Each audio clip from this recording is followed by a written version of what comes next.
ኢራን የኢራቅ መርከቦች በሆርሙዝ የባህር ሰርጥ በኩል እንዲያልፉ ፈቀደች። መረጃውን ይዘናል የምናካፍላችሁ ይሆናል።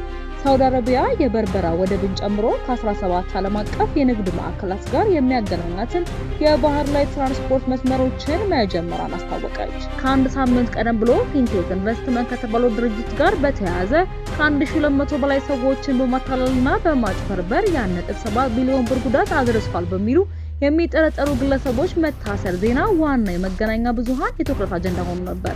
የማታለል ወንጀሎችና የሚነሱ የህግ ጥያቄዎችንም ምንነግራችሁ አንዳንድ ጉዳዮች ይኖራሉ። የቮይስ ኦፍ ኢትዮጵያን ቤተሰቦች ሰብስክራይብ ማድረጋችሁን እያስታወስናችሁ ወደ ዝርዝር ዘገባችን እናልፋለን።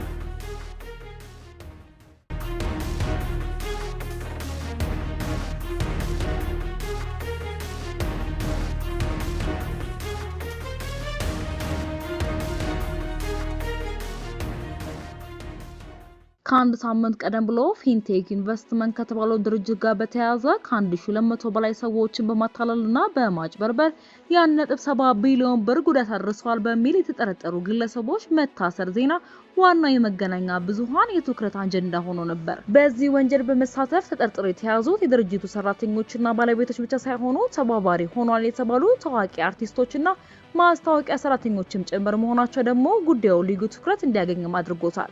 ግለሰቦቹን በቁጥጥር ስር ያዋለው የኢትዮጵያ ፌዴራል ፖሊስ በወቅቱ እንዳስታወቀው ከሆነ የድርጅቱ መስራችና ባለቤቶች ከሆኑ መካከል አቶ ዳንኤል ዮሐንስ በቁጥጥር ስር መዋላቸውና ሌላው ባለቤት አቶ ግርማይ ገብረ ሚካኤል በቁጥጥር ስር ለመዋል በክትትል ላይ መሆኑን ታውቋል።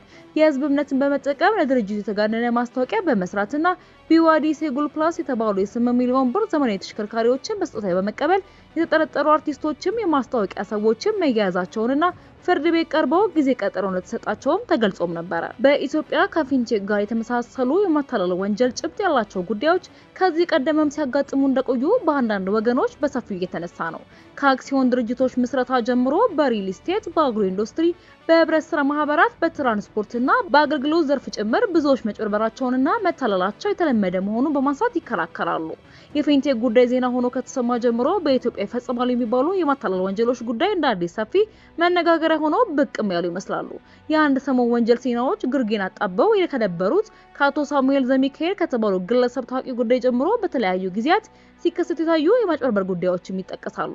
በቅርብ ጊዜ ዜጎችን ወደ ውጭ እንልካለን ይጋራ አጭበርብሯል በሚል ቅሬታ የሚቀርብበት ኤማልትራ ኮንሰልታንሲ ከተባለው ድርጅቱን ይመሩ የነበሩት ወይዘሮ ቤተልሔም ታደሰ ከሀገር መውጣታቸው ከተነገረ ድርጅት ጀምሮ እስከ አስካሉካን ትሬኒንግ በዚህ ዘርፍ በምሳሌነት የሚጠቀሱ ናቸው።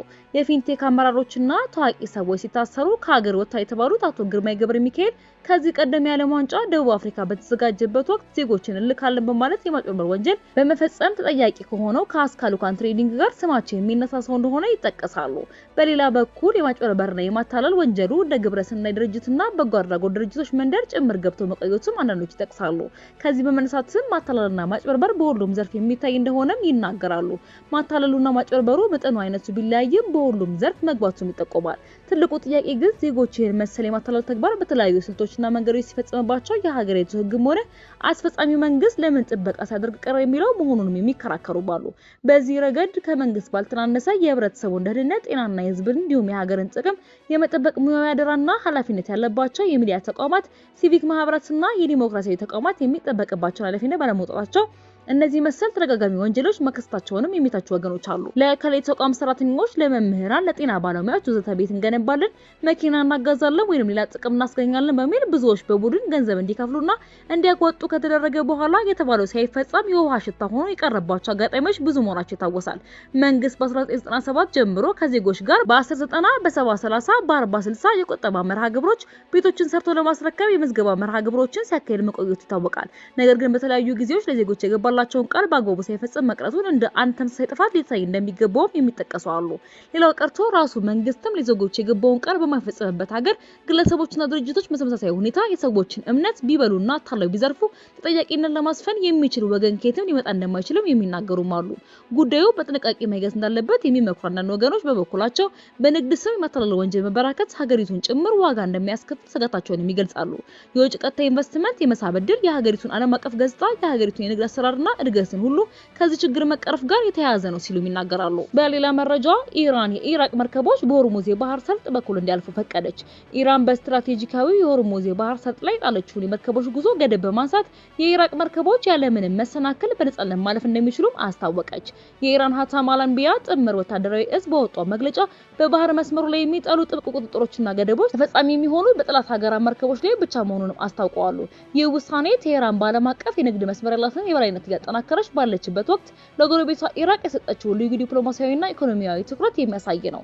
ኢራን ከዚህ ቀደም በተመሳሳይ መልኩ የደቡብ አፍሪካ፣ የፈረንሳይ እንዲሁም የፓኪስታን መርከቦች በወሽመጡ በኩል እንዲያልፉ መፍቀዷ የሚታወስ ነው። አሁን ለኢራቅ የተሰጠው ይሁንታም የዚሁ ቀጠናዊ ትብብር አካል ተደርጎም ተወስዷል። የዓለም 20% ነዳጅ ፍላጎት የሚያስተናግደው የሆርሙዝ ሰርጥ አሁን ላይ የኢራን ወታደራዊ እዝ የትኞቹ ሀገራት ማለፍ እንዳለባቸው የሚወስንበት ቁልፍ ስፍራ ሆኗል። የኢራን እርምጃ በቀጠናው ካሉ ሀገሮች ጋር ያለውን ግንኙነት ይበልጥ የሚያጠናክር ሲሆን በዓለም አቀፍ የንግድ እንቅስቃሴ ላይም የራሱ የሆነ ፖለቲካዊ አንድምታ ይኖራል ተብሎ ይጠበቃል። የቮይስ ኦፍ ኢትዮጵያ ቤተሰቦች ዳግም ሰብስክራይብ ማድረጋችሁን እያስታወስናችሁ ወደ መጨረሻው ዘገባችን እናልፋለን። ሳውዲ አረቢያ የበርበራ ወደብን ጨምሮ ከ17 ዓለም አቀፍ የንግድ ማዕከላት ጋር የሚያገናኛትን የባህር ላይ ትራንስፖርት መስመሮችን መጀመሪያን አስታወቀች። ይህ የተጀመረው አዲስ እንቅስቃሴ የሳውዲ ወደቦችን ከዋና ዋና ዓለም አቀፍ የንግድ ማዕከላት ጋር የሚያስተሳስር ሲሆን ይህም የሳውዲ መንግስት በቪዥን 2030 መርሃ ግብሩ ራሱን የዓለም አቀፍ የሎጂስቲክስ ማዕከል ለማድረግ የያዘው ሰፊ አካል እቅድ መሆኑን ተገልጿል። ሆኖም ዲፕሎማት እንደዘገበው አዲሱ አገልግሎት የሳውዲ ወደቦችን እንደ ቺንጋኦ፣ ሻንጋይ፣ ኒንግቦ፣ ናንሻና ሼኩ ካሉ የቻይና ቁልፍ ወደቦች እንዲሁም ከሲንጋፖር፣ ከግብጽ አሶካና ከዮርዳኖስ አቃባ ከህንድ አምራች ወደቦች በተጨማሪ ከጅቡቲ፣ ከበርበራ፣ ከሐማድ፣ ከኩም ቀዘር፣ ከባህሬኑ ከሊፋ፣ ከሹዋይክና ከሹአይባ እንዲሁም ከሌሎች ወደቦች ጋርም ያገናኛል።